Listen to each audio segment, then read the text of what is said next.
আজ আমি আপনাদের মাঝে চতুর্পথ দানের ফল সম্পর্কে আলোচনা করব। চতুর্পথে দান করলে আপনাদের কি কি সম্পদ লাভ হয় এবং এই দানের ফলে কি সম্পত্তি লাভ হতে পারে সে সম্পর্কে আলোচনা করব। ভগবান বুদ্ধ বলেছেন, যদি কোনো মানুষ শীলবান ভিক্ষু সঙ্গকে আহার, চিবর, শয়নাচন এবং সেবা এর 4টি জিনিস একত্র করে দান করে, তাহলে সে মানুষ সে দানের ফলে জন্মান্তরে 4টি বিষয় লাভ করতে পারে।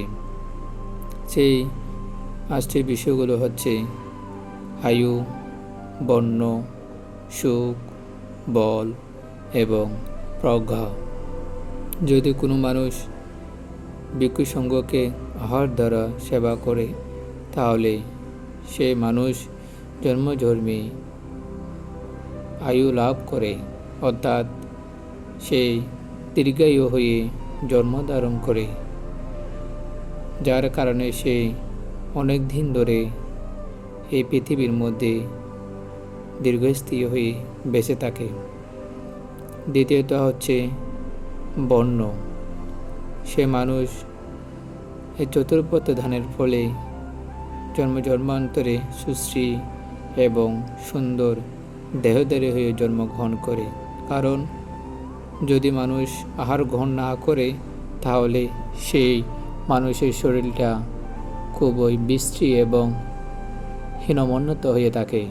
যদি আহার বা সেবা পায়, তাহলে সে মানুষের শরীরটা খুব সুন্দর এবং মনোজ্ঞ হয়। তাই বুদ্ধ বলেছেন, যদি মানুষ শীলবান ক্ষেত্রে এই পুণ্যকর্ম সম্পাদন করে যদি দান করে, তাহলে তাদের শরীরটাও সেরকম মনোজ্ঞ এবং তেজস্বী হয়ে থাকে। তৃতীয়ত হচ্ছে সুখ। বুদ্ধ বলেছেন, যদি মানুষ ভিক্ষু সঙ্গকে বা শীলবান ক্ষেত্রে যদি এভাবে পুণ্যকর্ম করে প্রার্থনা করে, তাহলে সে মানুষ জন্মান্তরে সুখ লাভ করতে পারে। যে সুখের কারণে মানুষ দিনকাল ধরে হাহুতাশ নিমজ্জিত থাকে, সে হাহুতাশ থেকে যদি মানুষ ত্রাণ পেতে চায়, তাহলে সকলের পুণ্যকর্ম সম্পাদন করা উচিত, যে পুণ্যের ফলে মানুষ সুখ লাভ করতে পারে। চতুর্থত হচ্ছে বল। বল অর্থ হচ্ছে শক্তি। যদি কোনো মানুষ সেবা করে, শুশ্রূষা করে, তাহলে সে মানুষ সেই সেবার ফলে জন্মান্তরে বলশালী হয়ে জন্মগ্রহণ করে। যদি মানুষের মাঝে যদি শক্তি না থাকে, তাহলে সে মানুষ কিভাবে কাজকর্ম করবে, কিভাবে নিজের জীবন যাপন করবে। তাই আপনারা মানুষদেরকে সেবা এবং দান করবেন, দান দিবেন, যার কারণে আপনারা বলশালী হয়ে জন্মধারণ করতে পারবেন। এবং পঞ্চম হচ্ছে প্রজ্ঞা। এই প্রজ্ঞাটা যে কোনো মানুষের কাজে উৎপন্ন হয় না। যারা শীলবান, ত্যাগবান, পুণ্যপুরুষ, তাদের মধ্যে এই প্রজ্ঞাটা উৎপন্ন হয়। এই প্রজ্ঞা লাভ করতে হলে মানুষদের সুন্দরভাবে জীবন আচরণ করতে হয়, তবে মানুষ এই প্রজ্ঞা বিষয়টা উৎপন্ন হয়। প্রজ্ঞা মানে অর্থ হচ্ছে ভালো মন্দ, খারাপ, কুশল অকুশল, এইগুলোর মধ্যে পার্থক্য কী তা অন্বেষণ করা।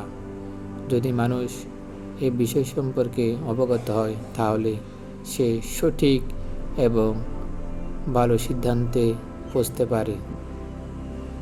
তাই বুদ্ধ বলেছেন, যদি কোনো উপাসক বা উপাসিকাগণ ভিক্ষু সঙ্গকে চতুর্পথে দ্বারা সেবা করেন, বিশেষত আহার, চিবর, শয়নাসন সেবা এবং যদি অভিবাদন করেন, তাহলে তাদের মধ্যে এই অভিবাদনের ফলে তাদের মনের মধ্যে এই 5টি সম্পদ বর্ধিত হয়। তাই আপনারা সর্বদা চেষ্টা করবেন পুণ্যকর্ম সম্পাদন করার জন্য, যাতে ভবিষ্যৎ জন্মে এবং বর্তমান জন্মেও আপনারা সুখ শান্তি লাভ করতে পারেন। আজ আর নয়, এই পর্যন্ত। পরবর্তী ভিডিও দেখার জন্য অনুরোধ রইল। ধন্যবাদ।